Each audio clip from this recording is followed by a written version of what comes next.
Watts correct age അങ്ങനെ ഉണ്ടോ ഇപ്പൊ ടു ബി ഓണസ്റ്റ് പറയുകയാണെങ്കിൽ? പണ്ട് ആൾക്കാർ പറഞ്ഞുകൊണ്ടിരുന്നത് this is what all general dentists say at some point of time നമുക്ക് 4 പല്ല് എടുക്കാം, ഒരു 12-13 വയസ്സാവട്ടെ, നമുക്ക് 4 പല്ല് എടുത്തിട്ട് അങ്ങോട്ട് പല്ലിനെ തമ്പിയിട്ട് താഴ്ത്താം. This is the general concept among people. അവരെ എല്ലാവരും വിചാരിച്ചിരിക്കുന്നത് 12 വയസ്സാകുമ്പോൾ 13 വയസ്സാകുമ്പോൾ കുട്ടിയുടെ പല്ലുകളെല്ലാം ഇറപ്റ്റായി വന്നിട്ടുണ്ടാവും, ആ സമയത്ത് നമുക്ക് കറക്ഷൻസ് ചെയ്യാം. But this is not how ideally it is done. അതായത് കുട്ടി വളർന്നു വരുന്ന ഒരു സമയമുണ്ട്. ഓക്കെ, ഒരു പല്ല് നിരതെറ്റുന്നുണ്ട് അല്ലെങ്കിൽ പല്ല് പൊന്തുന്നുണ്ട്, അതിനൊരു പ്രൈമറി കോസ് ഉണ്ടാവും. ഓക്കെ, ആ കോസിനെ നമ്മൾ എലിമിനേറ്റ് ചെയ്ത് കഴിഞ്ഞാൽ നമുക്ക് കിട്ടുന്ന റിസൾട്ട്സ് ഇത്രയും കൂടെ സ്റ്റേബിൾ ആയിട്ടുള്ള റിസൾട്ട്സ് ആയിരിക്കും കിട്ടുന്നുണ്ടാവും. പലരും പറയാറുണ്ട് പല്ല് കമ്പിയിട്ടു, അത് കഴിഞ്ഞ് തിരിച്ച് വരാൻ സാധ്യത. അതിന്റെ എല്ലാം പ്രൈമറി കോസ് ഹാബിറ്റ്സ് ആണ്. നമ്മൾ കുട്ടികളുടെ പാൽപ്പല്ല് ഉണ്ടാവും, പാൽപ്പല്ല് കറക്റ്റ് സമയത്ത് നമ്മൾ എടുത്ത് കളയില്ല, അത് അവിടെ കുടുങ്ങിക്കിടക്കും. ഈ പല്ലുകൾ പുതിയ പല്ല് വരുന്നതിന് സ്ഥലം ഉണ്ടാവില്ല, അപ്പൊ അത് തിങ്ങി മറിഞ്ഞ് ഒരു നിരതെറ്റിയ അവസ്ഥയിൽ വരും.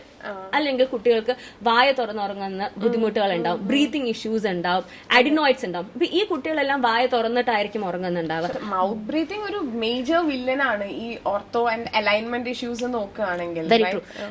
ഈ മൗത്ത് ബ്രീത്തിങ് ഉള്ള കുട്ടികൾക്ക് യൂഷ്വലി കണ്ടുവരുന്ന ഈ അഡിനോയിഡ്സ്, ടോൺസിലൈറ്റിസ് ഇതൊക്കെ ഉള്ള കുട്ടികൾക്ക് അവർ മിക്കവാറും ഉറങ്ങുമ്പോൾ വായ ഉറങ്ങുന്നുണ്ടാവും. ഈ കുട്ടികളെ കണ്ടു കഴിഞ്ഞാൽ it is very easy to identify dum.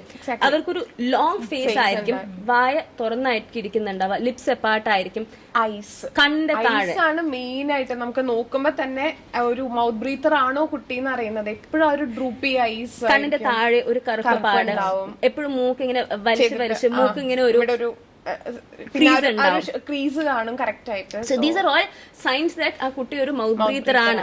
So ഈ കുട്ടികളെ നമുക്കൊരു ഏർലി ഏജിൽ ഐഡന്റിഫൈ ചെയ്യാൻ പറ്റിക്കഴിഞ്ഞു കഴിഞ്ഞാൽ നമുക്ക് ഈ കുട്ടികളുടെ ഈ ആർച്ച് ഒരു യു ഷേപ്പ് ആണ് ആക്ച്വലി.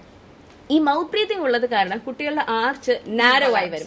ഈ നാരോ ആയി വരുമ്പോൾ ആ പല്ല് പൊന്തി ഫ്രണ്ടിലോട്ട് വരും. അപ്പൊ ഇത് നമ്മൾ ഏർലി ഐഡന്റിഫിക്കേഷൻ ചെയ്യാം. So ideally age to bring in to see an orthodontist is at 7. Happy Hippo.